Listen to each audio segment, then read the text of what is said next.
Hello friends, welcome back to learn English by Tabassum. This is Tabassum here. चलिए guys, आज की video में हम लोग बात कर लेते हैं कि सीबीएसई ने रिजल्ट डिस्प्यूट को लेकर जो सर्कुलर जारी किया है उसमें क्या क्या चीज़ें मेंशन है और किस तरीके से आप अपने रिजल्ट को क्लेम कर सकते हो और अपने मार्क्स इंक्रीज करवा सकते हो।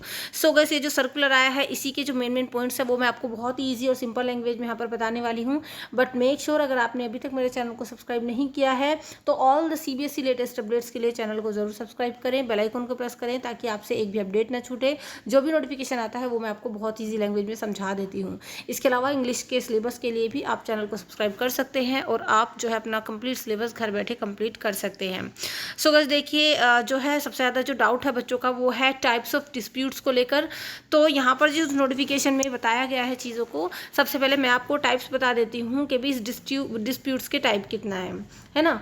तो सबसे पहला आपका जो टाइप 1 और टाइप 2 के जो डिस्प्यूट्स हैं उनमें क्या चीज़ें बताई गई हैं।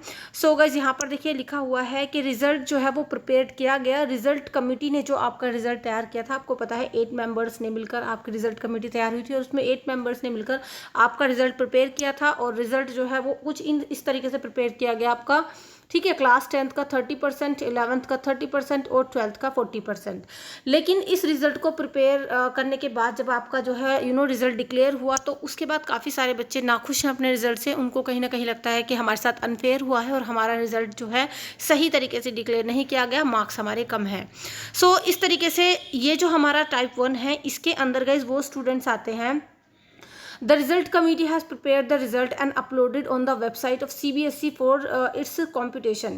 तो देखिए इस बेसिस पर रिजल्ट कमेटी ने आपका रिजल्ट तैयार किया और जो है वो अपलोड हुआ सीबीएसई की वेबसाइट पर। लेकिन जो बच्चे इस रिजल्ट से सेटिस्फाई नहीं हैं वो क्या कर सकते हैं, यहाँ पर एक चीज़ बताई गई है, वो रिप्रेजेंटेशन दे सकते हैं अपने प्रिंसिपल को। रिप्रेजेंटेशन का मतलब एक तरीके से वही है कि आप एक एप्लीकेशन दे सकते हैं अपने प्रिंसिपल को और उसमें जो है आपको ये सारी चीज़ें मेंशन करनी पड़ेंगी। और उसमें क्या होगा, for verification and reply by the school to the candidate concern. और फिर जो है रिप्लाई मिलेगा बच्चे को स्कूल से, कंसर्न कैंडिडेट को, ठीक है। तो इसमें बेसिकली आप सभी स्टूडेंट आते हैं। टाइप 1 और टाइप 2 के अंदर ये सभी स्टूडेंट्स के लिए है जो अपने रिजल्ट से नाखुश हैं, जो अपने रिजल्ट से खुश नहीं हैं। तो ये डिस्प्यूट 1 जो है वो आप सभी के लिए है, स्टूडेंट्स के लिए ही है। अब देखिए व्हाट आर टाइप 3 डिस्प्यूट्स। जो 3 डिस्प्यूट्स टाइप है वो कौन से टाइप के उसमें जो है लोग आते हैं। Disputes regarding wrong compilation uploading of result. ये बेसिकली किसके लिए है, जब रिजल्ट कमेटी ने आपका रिजल्ट तैयार किया तो ये आपके लिए नहीं है, बेसिकली ये है रिजल्ट कमेटी के लिए। मतलब हो सकता है कि भाई उन लोगों ने आपका रिजल्ट सही तरीके से अपलोड ना किया हो, सही तरीके से रिजल्ट को मेंशन ना किया हो, तो ये बेसिकली आपके लिए नहीं है। ये है कि भाई mistake has been committed by them in calculation या रीडिंग द मार्क्स, है ना। कि रिजल्ट कमेटी ये चीज़ देखे, इस चीज़ को ध्यान दे कि हाँ उन लोगों से ही आपके मार्क्स को अपलोड करने में कहीं मिस्टेक रह गई है। तो 3 जो डिस्प्यूट्स है, मतलब टाइप 3 का जो डिस्प्यूट है उसमें आती है आपकी रिजल्ट कमेटी, ठीक है। चलिए नेक्स्ट है आपका what are type 4 disputes. Type 4 के डिस्प्यूट्स वो आते हैं, आपको पता है देखिए इसमें ऑनरेबल जो है सुप्रीम कोर्ट जो है ये जो है हमारी पॉलिसी और ऑनरेबल सुप्रीम कोर्ट के द्वारा जो है लागू की गई थी। तो टाइप 4 के जो डिस्प्यूट्स हैं इसमें सुप्रीम कोर्ट कहीं ना कहीं आता है, जिसको लेकर आई थिंक कोई भी क्लेम नहीं करेगा, क्योंकि अगर ये होता बच्चों को इस चीज़ से लेकर, पॉलिसी को लेकर ही अगर कोई दिक्कत होती वो पहले ही बच्चे इस चीज़ को लेकर आवाज़ उठाते या फिर इसको मना करते। तो बेसिकली यहाँ पर आपको पता होना चाहिए कि टाइप 1 और 2 के जो डिस्प्यूट्स हैं वो हैं स्टूडेंट्स के लिए जो अपने रिजल्ट से खुश नहीं हैं और जिनको लगता है कि इस बेसिस पर जो आपका रिजल्ट तैयार किया गया है उसमें आपको सही मार्क्स नहीं मिले, ठीक है। चलिए आगे देख लेते हैं। अब देखिए ये जो है modalities to address dispute type 1। Type 1 में जो है किस तरीके से मोडालिटीज़ होती है। तो as this issue is related to the candidate hence the process will start with an application from the students, है ना। इसमें क्या है, बेसिकली मान लो आपने टाइप 1 के डिस्प्यूट के अंदर नो मिस्टेक केसेस के अंदर वो बच्चे आते हैं कि आपने जो है अपना लिख के भेजा जो भी आपकी प्रॉब्लम है कि भाई हाँ हमारे जो मार्क्स है वो सही तरीके से अपलोड नहीं किए। तो इसमें जब आप जो है इस चीज़ की कंप्लेन करेंगे स्कूल को, मतलब आप अपना जो है एप्लीकेशन वगैरह लिख के देखें तो स्कूल भी इस चीज़ के रिकॉर्ड को, रिसीप्ट ऑफ रिप्रेजेंटेशन ऑफलाइन और ऑनलाइन, वो भी मेंटेन करके रखेगा स्कूल भी कि भाई हाँ इस बच्चे ने हमारे पास ये चीज़ जो है भेजी है। और आगे है the same result committee which was involve in the the preparation of result will verify the facts given by the candidate strictly in the light of policy। अब जब आप इस चीज़ को वहाँ पर लिख करके भेजेंगे, कंप्लेन देंगे, तो वो वही सेम रिजल्ट कमेटी इन्वॉल्व होगी। जिस रिजल्ट कमेटी के मेंबर्स ने आपका रिजल्ट प्रिपेयर किया था, वही इस चीज़ पर वो लोग ध्यान देंगे, और उसके बाद वो कमेटी सारे के सारे जितने भी रिकॉर्ड्स हैं, आपके डॉक्यूमेंट्स हैं, वो सब चेक करेंगी। और उस चेक करने के बाद जो है क्या हो सकता है गाइज, 2 आउटकम्स जो है वहाँ से बाहर निकल सकते हैं। पहला आउटकम क्या है, result declared is found correct. हो सकता है आपने ये एप्लीकेशन लिख के भेजें, भाई आप अपने रिजल्ट से सेटिस्फाई नहीं हो और आप एप्लीकेशन लिख के भेजें, और रिजल्ट कमेटी ने चेक किया, और तो उसमें 2 आउटकम आ सकते हैं। पहला कि रिजल्ट कमेटी ने चेक करके बाद आपको बताया कि भाई नहीं, जो हमने बच्चे का रिजल्ट प्रिपेयर किया है वो सब कुछ ठीक है, उसमें कोई दिक्कत नहीं है। दूसरा ये हो सकता है result declared is not found correct, तो वो टाइप 2 में आ जाएगा कि भाई हाँ, उनका जो रिजल्ट है वो कहीं ना कहीं उसमें करेक्शन नहीं है, उसमें कुछ है गलती, तो फिर वो टाइप 2 में आ जाएगा।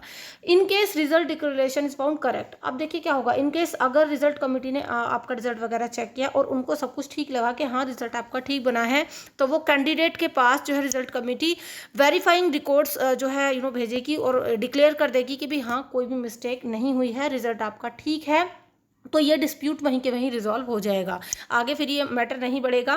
The school will maintain complete record of all such cases received, और इस तरीके के जितने भी स्कूल को केस रिसीव होते हैं, स्कूल उन सभी केसेस का रिकॉर्ड जो है वो मेंटेन करके रखेगी। तो ये टाइप ऑफ जो है एड्रेस डिस्प्यूट टाइप 1 जो है, इसमें नो मिस्टेक केसेस वो हैं जो आपने कोई कंप्लेन भेजी कि भाई हाँ हमारे इस रिजल्ट में प्रॉब्लम है, और फिर जो है आपके रिजल्ट को रिजल्ट कमेटी ने चेक किया, सारे डॉक्यूमेंट वगैरह वेरीफाई किए, सही से देखा, और उन्होंने पाया कि कोई दिक्कत नहीं है, रिजल्ट आपका ठीक बना है, तो ये डिस्प्यूट आपका वहीं के वहीं रिजॉल्व हो जाना है। ठीक है। So modalities to address dispute type 1 no mistake cases ये हैं। अब हम बात कर लेते हैं guys modalities to address dispute type 2 mistake cases, मतलब जिसमें आप लोग कंप्लेन भेजेंगे कि भाई हाँ हमारे रिजल्ट में मतलब हमारे मार्क्स कम हैं, और फिर क्या होगा guys, when mistake was observed by the result committee और receipt of representation from the students, कि जब रिजल्ट कमेटी द्वारा आपके रिजल्ट में कोई मिस्टेक को ऑब्जर्व कर लिया जाएगा, तो उसमें क्या होगा, result committee will inform the same to the principal. तो जो रिजल्ट कमेटी है ना, वो प्रिंसिपल को ये चीज़ जो है इन्फॉर्म करेगी कि भाई हाँ इस बच्चे के रिजल्ट में कुछ दिक्कत है ना। और इसके बाद जब उस मिस्टेक को ऑकर्ड कर लिया जाएगा, what would have been the effect of the claim the marks of the students at the time of actual moderation and submission of the marks at earlier stage. Principal जो school के हैं, ये chairperson हैं, वो committee को marks representation so guys वो इस तरीके से जो है, जो स्कूल के प्रिंसिपल हैं वो कंसर्न रीजनल ऑफिस को आपकी जो है ये प्रॉब्लम सेंड करेंगे, और इस तरीके से ये जो डिस्प्यूट है आपका वो टाइप 2 की कैटेगरी में आ जाएगा।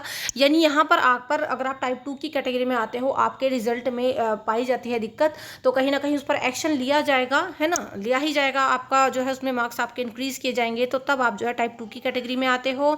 और इस तरीके से टाइप 2 के केसेज हैं will be dealt with in the confidential section at the regional office strictly in the light of policy, और इस तरीके से स्ट्रिक्टली आपके मार्क्स की चेकिंग वगैरह की जाएगी, और वो फिर आपको जो है यहाँ पर आपका रिजल्ट इंप्रूव किया जाएगा। और ये जो इस तरीके के केसेस हैं will be send to the headquarter for updating of the updation of the result with recommendations. तो ये हेडक्वार्टर में इस तरीके से आपके मार्क्स को जो है अपडेट किया जाएगा। This application of the school will be send to the regional centre, और ये एप्लीकेशन जो है स्कूल की जो एप्लीकेशन है ये रीजनल ऑफिस जाएगी through school request submission for resolution, है ना। तो इनके द्वारा जो है ये आपकी रीजनल ऑफिस को जाएगी, और इस तरीके से आप लोग जो है टाइप 2 की कैटेगरी में आ जाओगे। Disputes regarding competition of results on the web link, उनका कोई लिंक होगा जहाँ पर ये सारे आपके मार्क्स, ये जो आपका डिस्प्यूट है उसको कंप्यूट किया जाएगा। तो इस तरीके से आपके मार्क्स यहाँ पर इंक्रीज होने के बहुत अच्छे खासे चांसेस है, लेकिन ये वैलिड तभी होगा जब बाकी में आप ये चीज़ ऑब्जर्व की जाएगी रिजल्ट कमेटी के द्वारा कि भी हाँ आपके रिजल्ट में मार्क्स कम है या मार्क्स किसी वजह से कम दिए गए हैं किसी सब्जेक्ट में। ठीक है, तो ये मैंने मेन चीज़ें आपको समझा दी हैं, जो भी इसके अंदर जो पूरा निचोड़ था इस पूरे उसका, जो बच्चे बहुत ज़्यादा कंफ्यूज हो रहे थे कि हाँ भी किस तरीके से। अब देखिए शेड्यूल भी इसका दिया गया है, इसके बारे में भी आपको जानना बहुत ज़रूरी है, क्योंकि अगर टाइम रहते आपने जो है ये इस तरीके से एप्लीकेशन दी तो ही उसका कोई फ़ायदा है, अगर टाइम निकल गया तो फिर कोई फ़ायदा नहीं है। तो टाइप 1 के जो स्टूडेंट्स हैं मतलब टाइप 1 की कैटेगरी में जो आते हैं उनकी स्टार्टिंग की डेट है 9/8 मतलब 9 अगस्त से उनकी डेट स्टार्ट हो रही है और एंड डेट है 11/8 यानी 11 अगस्त। तो टाइम पीरियड बहुत कम है, इसमें ज़्यादा टाइम नहीं है। और अगर मैं बात करूँ प्रायोरिटी पहले यहाँ पर 12th क्लास के स्टूडेंट्स को दी जाएगी।